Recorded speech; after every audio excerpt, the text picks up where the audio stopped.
c'est ça. Comme me disait M. Noël, ben, ça nous fait plaisir de faire une soirée de contes, même s'il n'y a pas beaucoup de monde. Les gens qui sont là, ils ont des belles oreilles, puis ils vont écouter des belles histoires, j'en suis sûr. Aujourd'hui, il va y avoir deux conteurs, conteuses. Donc, Lucie Bisson, qui est une amie qui...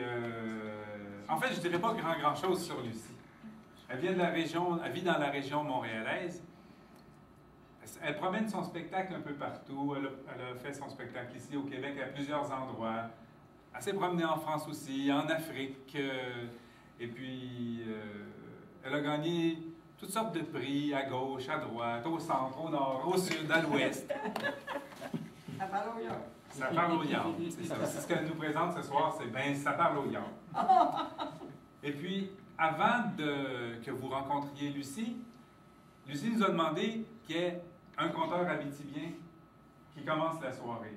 Moi, vu que j'ai raconté souvent des histoires ici, puis que je vous ai parlé de ma grand-mère, de mon grand-père, de mes mononcles, de ma tante, bien, j'ai décidé de laisser un autre conteur abitibien le soin de commencer la soirée. Lui s'appelle Claude Boutette. Il va probablement nous parler d'un village. Bien, je vais laisser le dire lui-même lequel village. C'est donc Claude Boutette et puis par la suite Lucie Bisson. On avait prévu au départ de faire un entracte, mais vu qu'on est peu nombreux, on va raccourcir un petit peu, on va faire le spectacle sans entracte. Et puis après, même si on n'est pas nombreux, j'imagine qu'on va prendre un petit verre de vin quand même. On va en prendre plus. Alors, je vous souhaite une belle soirée avec Lucie Bisson, mais d'abord un petit peu Claude Boutette. Merci beaucoup, merci d'être là. Merci vraiment d'être là. On va avoir un beau contact bien chaleureux, vous allez voir ça. Moi, juste pour je vais aller fouiller dans votre mémoire déjà, je vais en profiter tandis que vous êtes là. J'imagine les bureaux de poste, tout le monde est à l'aise avec ça. Ah non, pas moi. Pas toi, non. Je m'en doutais, je voulais quand même t'amener un peu.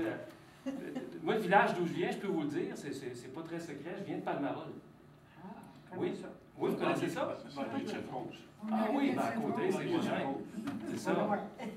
Puis, ben, vous savez sûrement, le bureau de poste à Palmarol, dans les rangs, il y a la poste rurale qui vont mener les lettres chez les gens.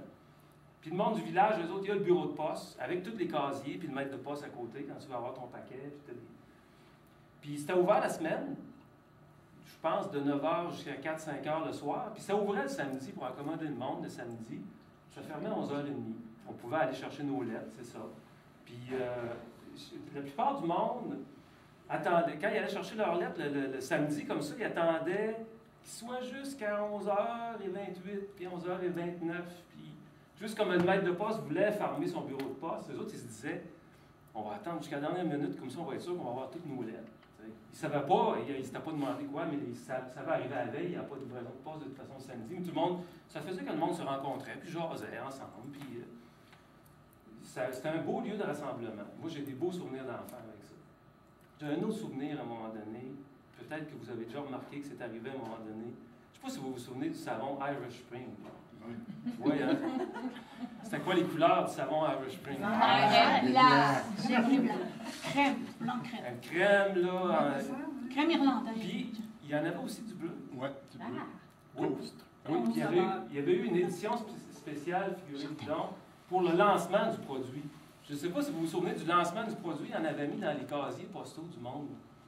Puis nous, il l'avait probablement mis le vendredi parce que c'est samedi. Le samedi que le monde se soit rendu compte que tout le monde avait un savon Irish Spring dans sa boîte aux lettres. Bon, là, je veux dire, cette journée-là, le maître de poste avait probablement trouvé ça drôle. En tout cas, il avait un beau sourire. Il se demandait probablement qu'est-ce que le monde allait faire avec ça. Ça arrivait comme d'habitude. Puis là, ça 11h27, 11h28. Le premier à se lancer dans son casier, Rosaire Lemieux rouvre son casier avec sa petite clé, sort ses lettres, là, a l'air mal à l'aise un peu, ramasse tout ça là, puis dit rien à personne, puis il s'en va. Là, c'est que Rosaire avait l'habitude d'être le dernier à partir d'habitude. Puis là, ben, les gens ouvrent son casier, là, il y a un premier qui a sorti son beau savon Irish Spring, le plus courageux qui était là. Ça a donné confiance à tout le monde, puis ceux qui étaient là ont tous sorti aussi leur savon à Irish Spring. Est arrivée Mme Aubin, qui s'est présentée pour ouvrir son casier. Elle était bien pressée comme d'habitude, elle ouvre son casier, prend ses lettres, sort le savon à Irish Spring. Elle n'a pas eu l'air très contente, je peux vous dire. Ça paraissait dans sa face. Je ne sais pas ce qu'elle a pensé, vous pouvez vous l'imaginer, mais toujours dire qu'elle a sorti dehors. Le bureau de poste qui était pas loin de la rivière, elle a sorti son savon de ses lettres, elle l'a lancé au bout de ses bras. Elle avait du bras, Mme Aubin, parce que ça a tombé direct dans la rivière, le savon. Je ne sais pas si vous vous souvenez qu'il y avait une autre particularité, le savon Irish Spring. C'est un savon qui flottait. Il est tombé direct dans la rivière, puis il n'a pas qu'à aller au fond, il est resté comme ça, puis il s'est mis à flotter un peu en dessous du pont. C'est un samedi, évidemment. Il a comme ça, il a flâné un peu autour des piliers du pont jusqu'au dimanche matin. Le monde qui sortait de la messe vers 11h15 le dimanche matin ont toujours bien aperçu le savon qui flânait encore autour des piliers du pont. Personne n'en a fait de cas. Tout le monde savait que ça, de qui ça venait, ce savon-là, Mme Aubin. Elle n'a pas parlé non plus. Ce savon-là a commencé à voguer tranquillement, il est reparti. S'en allait vers en arrière du cimetière, a passé en arrière à côté de la chapelle, tranquillement. Très tranquillement. Ça a été au lundi puis au mardi avant qu'on le voie apparaître vis-à-vis des terres chez Morissette et chez Boulay. Quand il est arrivé juste aux limites des terres comme ça, là, au bout de la rivière, de chaque côté, il y avait les terres comme ça durant 8, les terres durant 7. Il y avait Robert Boulay, Joe Morissette. Chacun le bord, eux autres avaient l'habitude de faire des concours de labour. C'était comme des petites compétitions d'agriculteurs comme ça. Ils partaient chacun comme ça, puis ils labouraient. Puis là, ils s'en allaient vers la rivière, puis ils reviraient de bord, puis ils repartaient sur l'autre bord. Puis là, celui qui finissait son chant le premier, puis il disait le mot pour finir leur chant, pour faire leur chant en même temps. Toutes les deux se sont aperçus qu'il y avait un beau savon comme ça. Ils ont arrêté de faire le labour. Imaginez, en pleine compétition de labour, on a arrêté ça, fret sec pour voir, regarder passer le savon sur la rivière. Puis là, le savon, lui, continuait. Je vous dis, il commençait même à aller assez vite. Ils ont même pu remarquer et témoigner, ces deux-là, que le savon allait assez vite, qu'il laissait une petite brousse en allant en arrière de lui, comme ça. Quand le savon est arrivé aux deux petits ponts dans le croche, comme ça, il y avait un pêcheur qui pêchait encore du vieux brochet qui traînait sur le bord de la rivière, comme ça, à la fin de l'été, à l'automne. Le pêcheur a vu passer ce petit savon-là, en s'en venant comme ça, avec sa petite broue en arrière. Il a toujours bien essayé de l'attraper avec son hameçon, comme ça, pour essayer de savoir ce qui se passait avec ça. Bon. On a toujours dit après que les brochets, ça devait aimer le savon, parce qu'il a réussi à accrocher un peu le savon comme ça, puis il y a le plus gros brochet qu'il avait jamais pris, qui est allé mordre sur son hameçon. Mais le savon, vous savez, comme vous avez déjà vécu ça, le savon, tu essaies de l'attraper, puis tu l'échappes. C'est ce qui est arrivé avec le brochet, il n'a jamais été capable de l'attraper. Finalement, il est resté accroché avec l'hameçon.